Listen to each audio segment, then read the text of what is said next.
Bismillahirrahmanirrahim. Assalamualaikum warahmatullahi wabarakatuh. Alhamdulillah, kembali lagi bersama saya Sabar Analisis Jega dari Prodi Kesejahteraan Sosial Universitas Muhammadiyah Jakarta, Fakultas Ilmu Sosial dan Ilmu Politik, dengan nomor NPM 2020 0110 10089, dengan dosen pengampu Dr. Muhammad Nasih, MSI. Tentunya di kesempatan ini seperti biasa saya dalam pemenuhan tugas di mata kuliah Pendidikan Kewarganegaraan, di mana di kesempatan ini saya akan menjelaskan materi mengenai Pancasila sebagai filosofis ground slack. Tentunya dalam hal ini juga kita harus memperhatikan latar belakang di mana Soekarno mencetuskan dan mengucapkan bahwa Pancasila itu sebagai filosofis ground slack dan telah diakui oleh rakyat Indonesia bertepatan pada tanggal 1 Juni 1945, di mana Pancasila itu adalah selain pencetusan dan juga sebagai kelahiran Pancasila pada 1 Juni 1945. Nah, tentunya dalam hal ini Pancasila sebagai filosofis ground slack ini atau bisa dikatakanlah pandangan hidup bangsa Indonesia, pandangan hidup, ya kan, memiliki dua kepentingan. Ya, apa itu kepentingan itu? Yang pertama, Pancasila diharapkan, ya kan, senantiasa menjadi pedoman dan petunjuk, di mana pedoman dan petunjuk ini dapat dilakukan dalam kehidupan, menjalankan kehidupan sehari-hari, melakukan interaksi secara individu maupun kelompok maupun masyarakat bangsa gitu. Tentunya selain masyarakat bangsa, tentunya masyarakat yang berbangsa-bangsa, ya kan. Nah, namun yang kedua, Pancasila ini diharapkan sebagai dasar negara.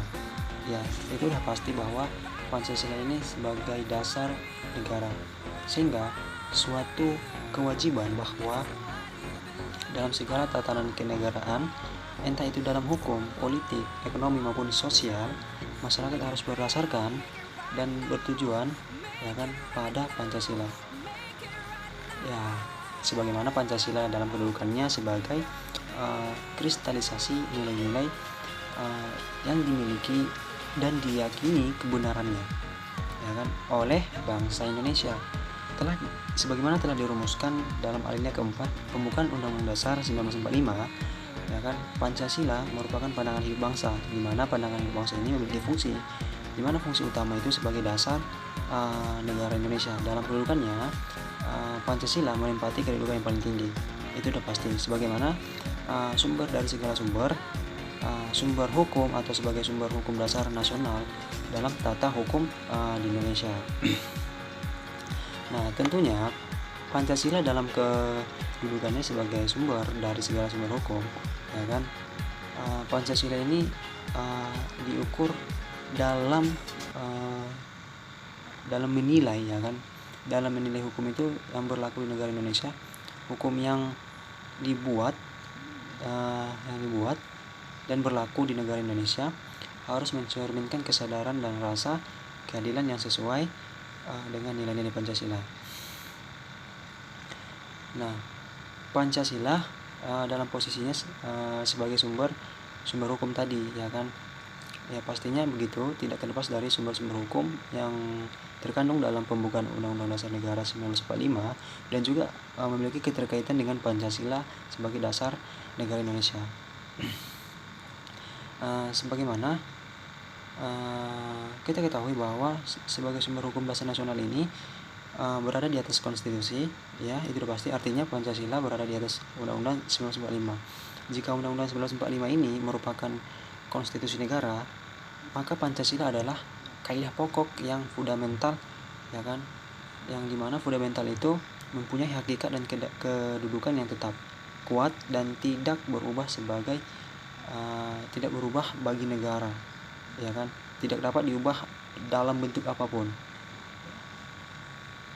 Ya, Pancasila juga tidak dapat diubah dan ditiadakan karena ia merupakan kaidah yang paling fundamental, ya kan? Sebagaimana Bung Karno menyebut Pancasila sebagai filosofis Grand Select ini atau fundamental filsafat, pemikiran sedalam-dalamnya untuk kemudian di atasnya didirikan bangunan Indonesia merdeka yang kekal dan abadi. Tanda kutip.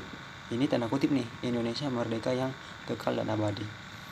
Nah, jadi tentunya secara yuridis atau secara formal berdasarkan pasal 37 Undang-Undang Dasar 1445, di mana di sini juga konstitusi sebagai hukum dasar memungkinkan adanya perubahan, ya kan? Dalam pasal 37 Undang-Undang 1945 ini berisi tentang adanya kemungkinan adanya perubahan begitu. Namun tidak dapat berubah. Kenapa? Karena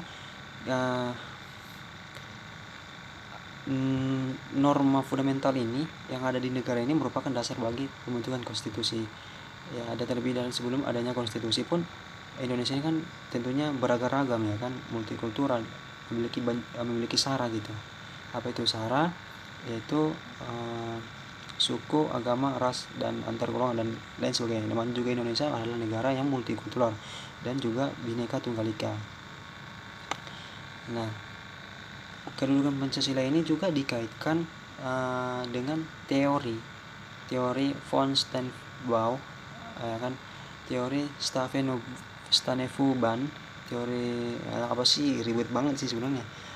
Teori von Steubenville, der Rechtsordnung, menurut Hans Kelsen tahun 1881 sampai 1973, di mana juga beliau adalah seorang ahli filsuf Austria, ya kan, di mana ia mencetuskan teori hukum murni yang dimana memiliki gagasan yang dikenal dengan Steubenville, teori yang pada hakikatnya merupakan usaha untuk membuat kerangka suatu bangunan hukum yang dapat dipakai dimanapun. Nah, selanjutnya dalam perkembangan zaman, ia juga memiliki murid, yaitu Hans Nawiski, di mana Hans Nawiski juga adalah seorang ahli hukum, di mana ia adalah seorang ahli hukum berkebangsaan Jerman, ya kan, di mana ia juga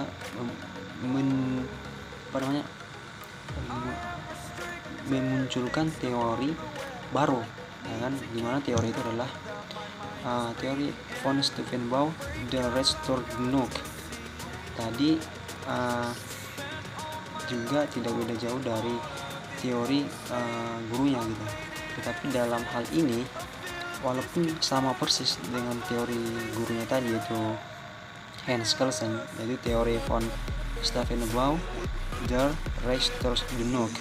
Nah, tapi di sini juga pada hakikatnya teori gurunya tadi itu merujuk pada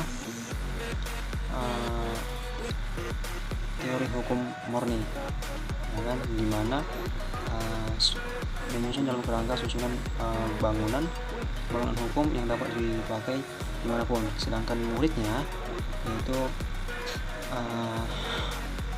Hans Nawiski, ia lebih mengarah susunan norma dalam negara, di mana susunan norma dalam negara ini adalah berlapis-lapis dan berjenjang dari yang tertinggi sampai yang terendah.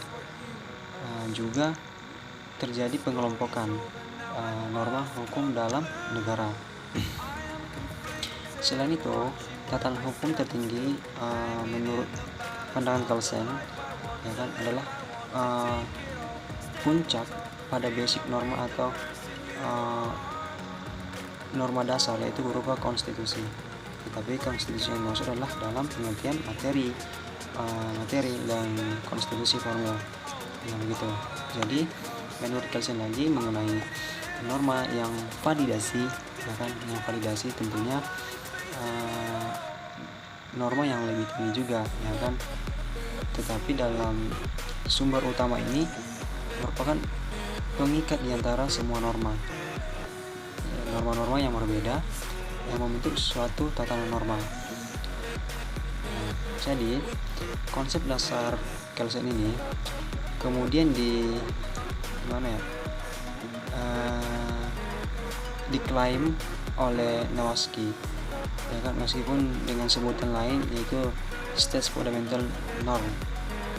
Nowatzki menegaskan bahwa norma dasar adalah norma tertinggi dalam suatu negara, di mana norma ini merupakan norma yang tidak dibentuk oleh norma yang lebih tinggi lagi, tetapi bersifat presupposed atau ditetapkan terlebih dahulu oleh masyarakat dalam negara, dan merupakan norma yang menjadi tempat bergantungnya norma-norma hukum di bawahnya. Bahkan Nowatzki juga menegaskan bahwa isi norma fundamental negara merupakan dasar pembentukan konstitusi atau undang-undang dasar, yang pastinya sih adanya hubungan antar norma. Nah, demikian menurut dari teori Stufenbau atau hierarkis norma. Nah, bagaimana sih menurut Ahmad Ali? Menurut Ahmad Ali, yang dibentuk menurut peraturan ini adalah norma yang lebih rendah Stufenbau teori Kelsen. Ya, terjadi pertentangan. Kenapa? Karena peraturan hukum keseluruhan dari norma dasar yang berbeda dipuncakkan dalam bentuk piramida. Nah, dan semakin ke bawah semakin beragam dan menyebar. Norma dasar teratas adalah bersifat abstrak, dan semakin ke bawah semakin konkret. Nah, begitu menurut Ahmad Ali. Tetapi menurut si Nowatzki tadi, bahwa semakin tingginya bahwa norma itu adalah tingkatan yang paling tinggi. Tapi menurut si Ahmad tadi adalah norma yang baik itu adalah tingkatannya ke bawah, karena bisa dikatakan sih tidak semakin tingginya tingkatan norma, maka semakin terjadinya konflik, berlomba-lomba untuk lebih yang terbaik gitu. Tetapi dalam bentuk terbaik itu memiliki bentuk yang bersifat tidak kesamataraan gitu, atau terjadinya kesenjangan tingkatan norma yang tidak efisien, ya kan begitu. Nah, tetapi dalam hal ini adanya pengelompokan dari Nowatzki, ya kan. Norma dalam suatu negara terdiri dari 4 kelompok. Yang pertama itu norma fundamental negara, yang kedua aturan dasar atau pokok negara, yang ketiga undang-undang, yang keempat aturan pelaksanaan dan aturan norma. Nah, dari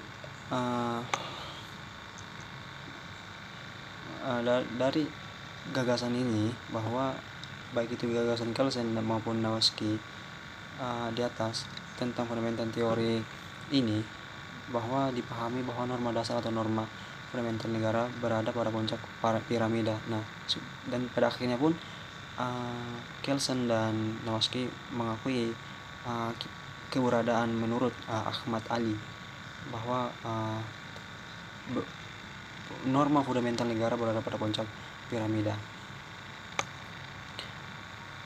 Nah, sebagaimana juga menurut Roslan Saleh, fungsi Pancasila sebagai sumber segala sumber hukum mengandung arti bahwa Pancasila kedudukannya sebagai ideologi hukum, ideologi kumpulan nilai-nilai yang harus berada di belakang keseluruhan hukum Indonesia, asas-asas yang harus diikuti sebagai petunjuk dalam mengadakan pemilihan hukum di Indonesia, sebagai suatu pernyataan dari nilai kejiwaan dan keinginan bangsa Indonesia, juga dalam bentuk hukum. Nah, begitu. Nah, selanjutnya bagaimana sih keberadaan Pancasila itu sebagai dasar segala sumber hukum kemudian kembali dipertegas dalam ketetapan MPR nomor 3 MPR tahun 2000 tentang sumber hukum dan tata urutan peraturan perundang-undangan. Pasal 1 TAP MPR membuat 3 ayat, itu Sumber hukum adalah sumber yang dijadikan bahan untuk penyusunan peraturan perundang-undangan. Yang kedua, sumber hukum terdiri dari sumber hukum tertulis dan tidak tertulis. Yang ketiga, sumber hukum dasar nasional adalah Pancasila sebagaimana tertulis dalam pembukaan Undang-Undang Dasar 1945.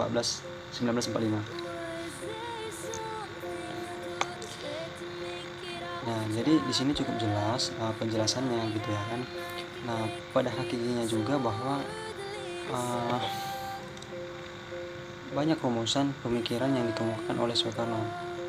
Yang pertama itu filsafat politik Pancasila, di mana juga diketahui bahwa yang tadi itu Weltanschauung itu adalah pandangan dunia, sedangkan filosofis Groundslog itu adalah pandangan hidup gitu. Yang kedua itu dimana